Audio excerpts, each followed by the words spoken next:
We have so much to get through. Where to begin? Where to begin? Okay, let's begin with the wedding. The wedding has arrived for Camilla and Paul. Remember, William and Harry had gone to him and said, Paul, we don't mind if you are with her publicly, but it just seems a shame for you to actually be with her in marriage. So if you could just hold off on that. And Paul said, I mean, he made no promises. So they really had nothing to, like, they couldn't be like, oh, he's reneged. He didn't renege. He never said he was going to. So he's come to them and he's like, okay, we really want to get married. He said, Harry writes that despite William urging him not to, Paul was going to go ahead. We pumped his hand, wished him well. No hard feelings. You don't have a right to have hard feelings. Don't pat yourself on the back for that. I mean, we recognize that he was finally going to be with the woman he loved, the woman he'd always loved. No woman fate might have intended for him in the first place. Whatever bitterness or sorrow we felt over the closing of another loop in Mummy's story, we understood that it was beside the point. Okay, how very grown up of him to come to these conclusions on his big boy self. But then it's like, okay, well, then there's the drama of where are we going to get married? Because Pa and Camilla aren't allowed to get married in the church because she is a divorcee. So they can't get married in the Church of England. So they have to have a civil ceremony. And they thought about getting married at Windsor Castle. But the problem with that is that then, in order for them to get married there, then the castle had to be, licensed for civil ceremonies. And if you do that, then every little bit of riffraff who wants to have their little sad sack wedding gets to come up to Windsor Castle and, abuse the place for their own pleasure. So can't do that. That's what he says. He says that, if you license it for civil weddings, then everyone in Britain would be allowed to have their civil wedding there. So no one wanted that. Okay, well, God forbid the taxpayers have a little something of their own, but whatever. And then, so they decide they finally settle it. The wedding is all planned. Everything is hunky-dory. They're going to get married. Ding dong, the wedding bells. Except for the Pope dies. Now, Harry couldn't see what that had to do with his dad.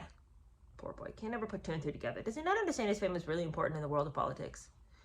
Anyway, he says, the Pope's dead, but what's that got to do with Pa? And as it turned out, Pa and Camilla couldn't... Okay, listen to this passage very carefully. Harry describes things this way. Everything Harry says sounds to me like the ramblings of a child who's overheard the grown-ups talking. Like he's put two and two together, but in his broken way, and he's come up with six.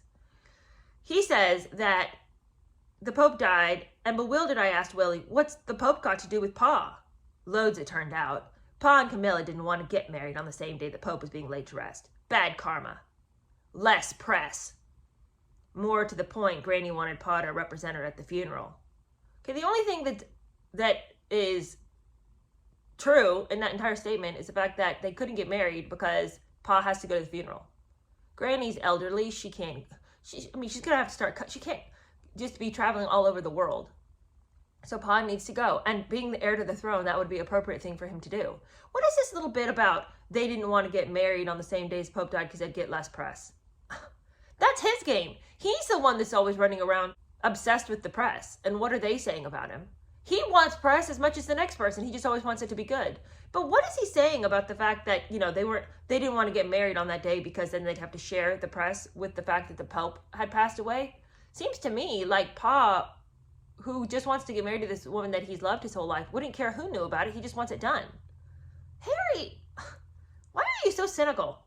Okay, so the wedding plans are delayed. Everyone's in a state of crisis. Everyone's hearts are breaking, at least Camilla's and Pa's.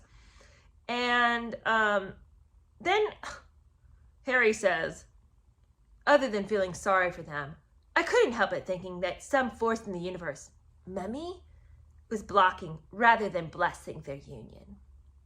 Maybe the universe delays what it disapproves of? That is so dumb. So dumb. You just finished saying that you were happy for them and that you had reached sort of these new heights of understanding. And now you're saying, oh, Mummy is coming and blocking their union. Is Mummy the universe? Is Mummy God? What are you talking about? The universe, Mummy, all of this? Poor guy. He's so confused. So anyway, the wedding takes place. He says he kept his head bowed, his eyes on the floor, just like at Mummy's funeral. It's always about Mummy's funeral. And he said he the whole time kept thinking, good for you, Pa, good for you. But also goodbye. I couldn't help thinking that this is going to take Pa away from me. Well, did you already just say that Pa was never the dad that you wanted him to be? That he was always aloof? He was always disconnected from you emotionally? You've already made the point that Pa is not who he should have been your whole life. You've already said, Pa was never around, Pa was never around, Pa was never around. The best he could do is, leave a letter on my pillow after supper.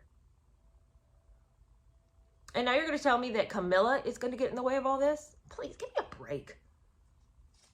Is Pa there for you or is he not there for you? And if he's not there for you, what is the difference of Camilla entering the picture? You guys, we have so much more to go. I cannot just scrap over every word he says. But I have to tell you, I underlined so much in this section. There's just so much that doesn't make sense. But then he says this business. Y'all sit tight for this. He says, he had complex feelings about this whole thing. Complex feelings about gaining a step-parent who, I believe, had recently sacrificed me to her personal PR altar. Not the campaign's been doctor again! But I saw Pa smile. It was hard to argue with that, and harder still to deny the cause. Camilla. I wanted so many things, but I was surprised to discover at their wedding that one of the things I wanted most still was for my father to be happy. I'm sure it did surprise you that you could feel for somebody for once for their happiness rather than for yours. It's funny that would surprise him, that would care about his father's happiness. And then he says this. It's just like cutting jab. It's like he just is over there with a dull knife hacking away at the people that he loves. His dad loves Camilla. And Camilla is his stepmother. She's in the family. And she's done a lot to gain the approval of the British public. She's worked tirelessly. And for him, at this late date, to write all this about Camilla, this would be one thing if this is what he wrote before he'd ever seen how she was in the role and in the position that she has. If he wanted to say these things. But he knows who she is now. And there doesn't seem to be any... As he's writing this book, it doesn't seem like he has any reflections about... He never says anything like, at the time I felt this way, and I'm so pleased to see that my fears never were realized. All of my suspicions came to naught. But no, he doesn't ever say anything like that. He says he wants his father to be happy. And in a funny way, I even wanted Camilla to be happy. Maybe she'd be less dangerous if she was happy. What? Why would you say that about somebody? He never had any evidence that she was feeding things to the press. Ever. Never once has he said, then I talked to so-and-so who said, I saw Camilla on the phone. Never did he listen to a recording of Camilla feeding things to the campaign spin doctor. But still on and on and on. It's Camilla, it's Camilla, it's Camilla.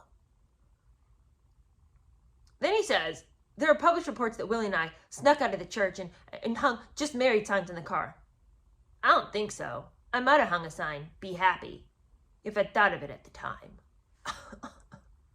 More trash where the editor could have been like, ///. You don't know if you did it?